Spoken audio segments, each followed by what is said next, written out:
Hey everybody, welcome back to Childcare Biz Consulting. Today I'm meeting with Elias. He is in the state of Virginia. He operates his childcare center in a church and he's got a special use permit. But does he modify that and change over his licensing to a more traditional type of licensing, which brings him into more regulations, which he's already following? So we have a great conversation about this. If that interests you, the challenges of opening a center and how and when and what to do, this has got some good nuggets for you, so join us. And he said, no, you don't understand. 24 hours. You have till 5 p.m. this afternoon to get this done. And we're going to make it really challenging for you, therapy session, but it's just kind of go, I hope I'm not. The one thing that came to mind yesterday, when we opened our second center almost 9 years ago, we went in on a Friday, we did pre-licensing inspections, and then we went and we figured out what we needed to get done. And then we got it done. And then on Friday, we had our final inspection. We were set to open on Monday. I mean, we had 20 families first day planning on showing up on Monday, right? So on Friday, I get a new licensing inspector comes in and he blows the game plan completely out of the door and just knocks the hinges off the doors. And so I push back and I go, this isn't going to work. Like, we're not going to open if you're going to create all of these hurdles for us. And so he was on the phone with Denver, talking to the main licensing out there. The bottom, what I'm getting to is this. I reached out to, you're in a church. I reached out to an angel, if you will, right? This angel happened to be just recently come out of the House of Representatives.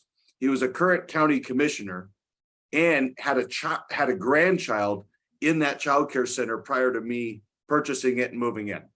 All right. So here's a grandpa that's House of Reps, county commissioner. And I said, they are blowing this up for me. I don't think we're going to be able to get this done. I need your help. And so reached out to someone with major power in our community. He sent an email to the head of our county, and that gentleman got up to the plate. He called Denver, if you will, and said, we need to get this done. They said, we're working on it. There was, they missed a few things, the typical runaround you might get from a county, possibly. And he said, no, you don't understand. 24 hours. You have till 5 p.m. this afternoon to get this done. And we opened on Monday. And so So if you don't want me asking, who was giving you problems initially? Licensing. So we have our county took over the contract with the state for childcare licensing. So they're able to hire and train licensing specialists to come in and enforce the rules. So I had one licensing specialist come in and do a walkthrough with me, 2 months before we opened, or a month before we opened, to say, I go, what do we have to change? Because, when you go into a new facility, grandfather dies, right? The rules that they played with before. So new rules. So I said, what do we need to change to get up to compliance? So we had to put in hand washing sinks outside of the bathrooms. We had to, manipulate this and put in a mop sink over here and do some regulatory stuff. And then at the end, they brought me a new licensing person to come in to do the final walkthrough inspection. Well, every new set of eyes has a new set of interpretations. So it was that new licensing person that came in that had never been in that building that said, no, this is not going to work. And so the key for me was having someone that had a vested interest in ensuring that I was going to open on Monday. Right.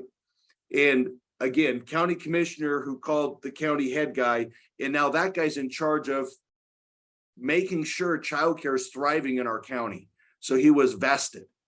And again, he called Denver and said, this has got to happen. This is getting done. And he just had that much. He had all that power. So my thought is in your situation with this special use permit, is figuring out who your angel's going to be, who your power player is going to be that can truly move the goalpost within reach. That might be an attorney. It might be a county commissioner. It might be someone in the early childhood council.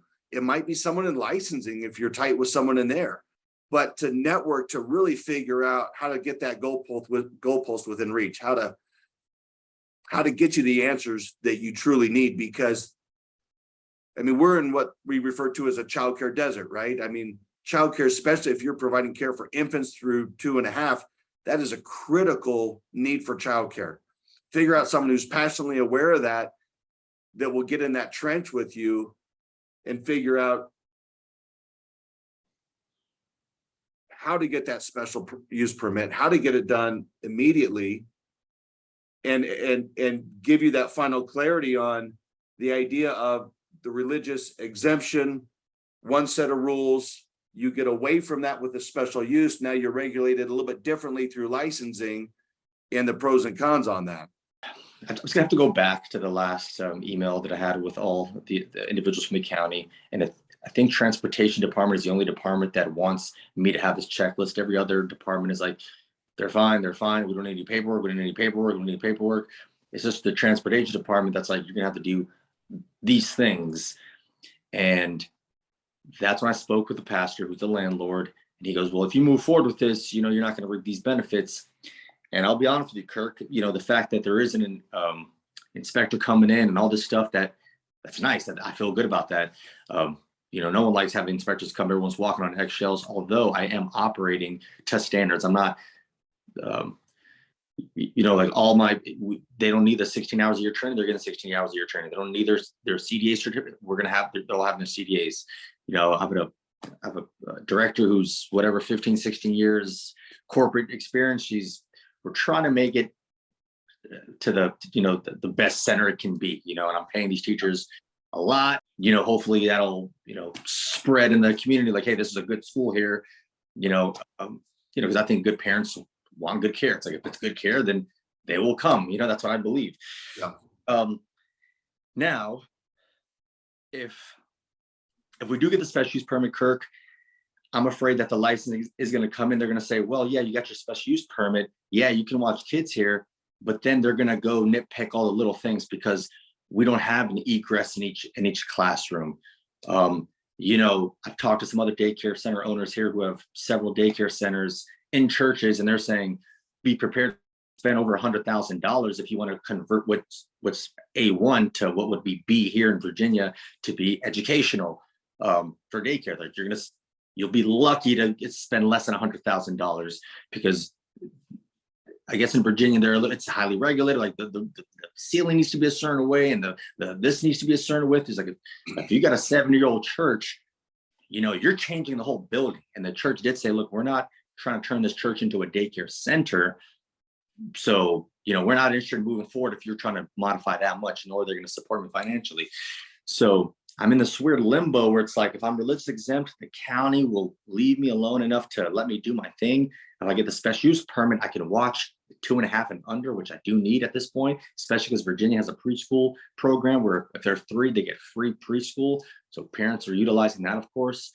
But at the same time, I'm operating like a regular school. Like, I'm not using the 2-page religious exempt standards. I'm using the 112-page standard for a regular child care center. I'm trying to do things the right way. That's essentially what I'm doing. And yeah, I don't know, man. I don't know. I think this turned into like a venting therapy session, but it's just.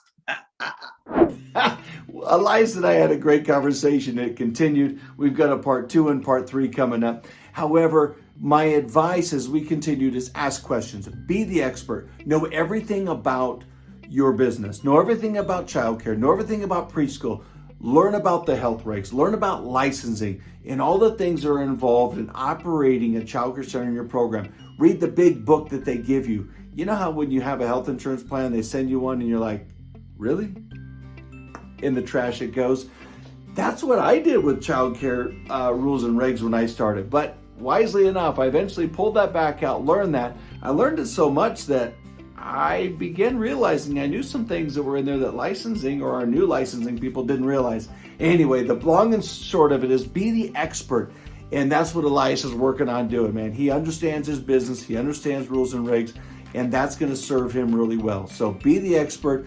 Anyway, hey guys, I hope you enjoyed this one. Make sure you follow us for part 2 and part 3 with Elias. We had a great conversation, great time together. Anyway, follow me for more Childcare Biz Consulting. See ya. After this phone call, I feel a lot better about everything. We were able to identify the things that I need to do.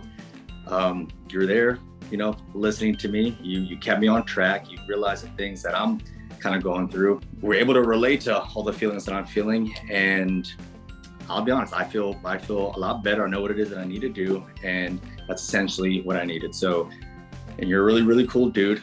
I'm enjoying talking to you. It's been a good time, and I might just call back just to call back.